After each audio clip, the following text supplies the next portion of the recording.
जैसा आपने बोला स्ट्रगल, चूंकि आपका मुंबई में अगर कोई नहीं होता, खासतौर से इस फील्ड की बात करें एक्टिंग की या इंडस्ट्री में, तो फिर मुंबई में रहना, सरवाइव करना और इस फील्ड में काम करना बहुत मुश्किल होता है। कैसा रहा वो स्ट्रगल? कैसे आपने वो स्ट्रगल किया? माँ बेटी ने क्या कुछ किया, वो थोड़ा अगर आप बताना चाहें। मम्मी ने तो सिर्फ रहने वहने का अरेंजमेंट प्रॉपर्ली करवा दिया था, और एक आध एक्ट्रेस हैं उत्कर्षा नाइक, उनको मैं जयपुर से ही जान गई थी, हमने काम किया था द ग्रेट मराठा साथ में, उनका मुझे बहुत सपोर्ट मिला।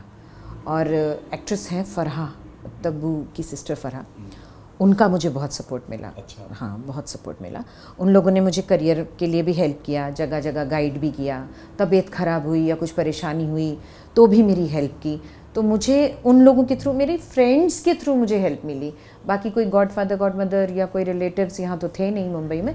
और रही बात स्ट्रगल की, तो बड़ी टॉम्बॉइश स्ट्रगल हुई, जैसे पुरुषों की स्ट्रगल होती है ना, बाकायदा जाना और ऑडिशन। हाँ, ऑडिशन तो एक्चुअली ऑनेस्टली ऑडिशन शुरू हुए हसरतें के दौरान। उसके पहले के शोज़ में ऑडिशंस नहीं होते थे। उस टाइम के प्रोडक्शन हाउसेस में क्या था, मिलते थे, बातचीत करते थे, और आपकी बातचीत से वो ऑडिशन हो जाता फाइंड कर लेते थे कि आप कितने सुघड़ होगे अपने परफॉर्मेंस में, आपका टैलेंट कितना स्किल्ड हो आप, वो सब वो तब पता चल जाता था। अभी ये ऑडिशन का सिलसिला बहुत बाद में शुरू हुआ। हाँ, मैंने हसरतें के लिए ऑडिशन दिया था। फिर ऐसा कोई मोमेंट रहा आपकी लाइफ में कि आपको लगा कि यार एक्टिंग मेरे बस का नहीं है, क्योंकि चूंकि स्ट्रगल इतना ज़्यादा था? नहीं, सुनकर आए थे कि इंडस्ट्री में जाओगी तो मतलब कुछ तो इस तरह के रिश्तेदारों ने बोला था कि वहाँ जाके तो आप कॉलगली बन जाते हो इसके बिना वगैरह, इस तरह का सब था।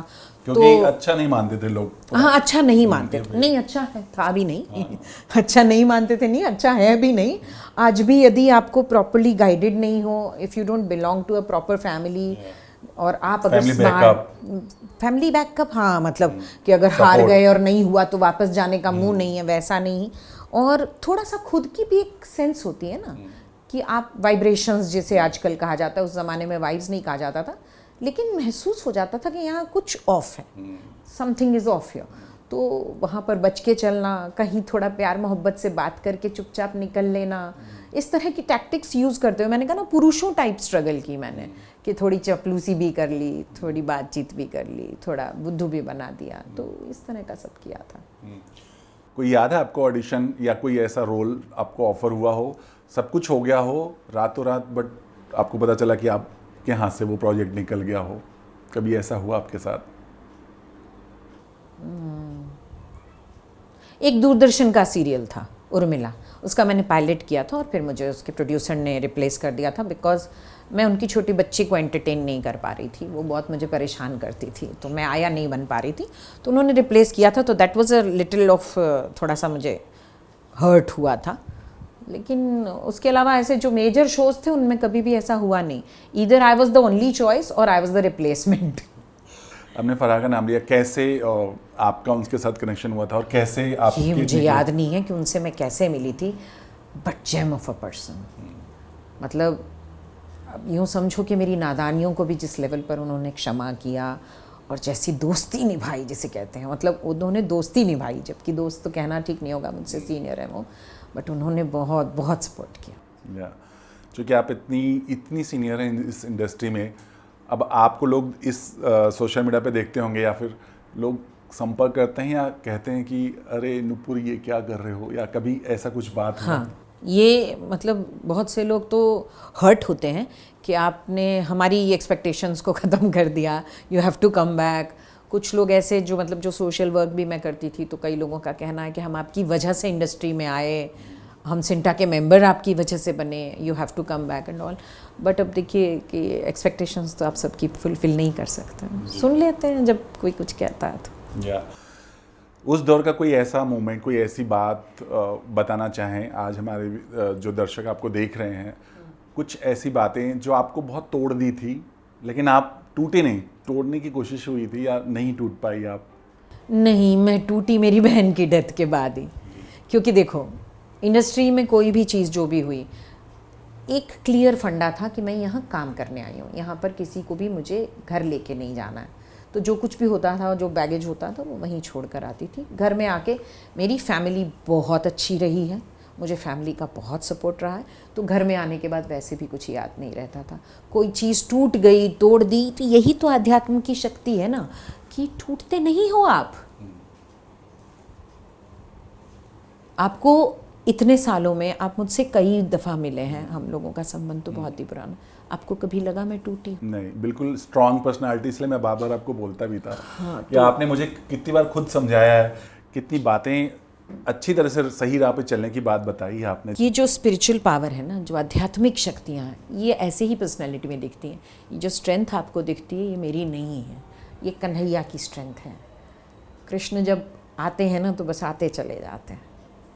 या मैम, एक बेटी, फिर किसी की पत्नी, फिर अभी संन्यास, ये जो पूरी आपकी जर्नी रही है ना, आप जब पलट के पीछे देखते हो, कितना प्राउड फील होता है, या फिर कुछ रिग्रेट होता है लाइफ में, कुछ ऐसा होता है? एक रिग्रेट है मुझे ऐसा लगता है कि मुझे बचपन से ही वो गुरुकुल जहाँ से मैं भाग गई थी, मुझे भागना नहीं चाहिए था, मुझे शास्त्र पढ़ना चाहिए था।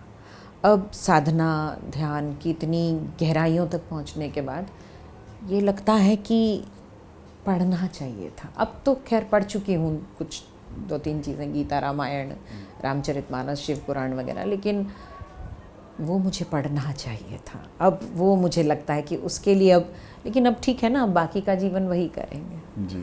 तो रिग्रेट ये है। बट जैसा आपने कहा कि आप जब आप इंडस्ट्री में थी, इतना प्रेशर, सब कुछ झेला, और आप संन्यास में गई और ध्यान करना, अज्ञातवास में जाना, जब आप ये सब चीज़ें किया करती थी, आपको कुछ आंखें बंद करने के बाद कुछ पुरानी चीज़ें याद आती थी, या वो शोर, वो चहल पहल? मेरे साथ ना पुरानी चीज़ें यादें आने के लिए ना सिचुएशन ही मुझे अलाउ नहीं करती थी, क्योंकि मेरी लाइफ में हमेशा कोई ना कोई ऐसी प्रेडिकामेंट रही है ना कि वो करंट मैटर में ही मैं फंसी रहती थी।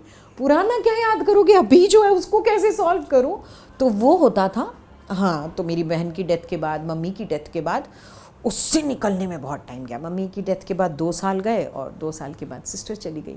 तो वो वही चीज़, मतलब पास्ट में नहीं मैं फंसी कभी। देखो, career it was like job for me. काम कर रहे हैं, पैसा कमा रहे हैं, घर का खर्चा चल रहा है, करियर मेरे लिए वैसा था।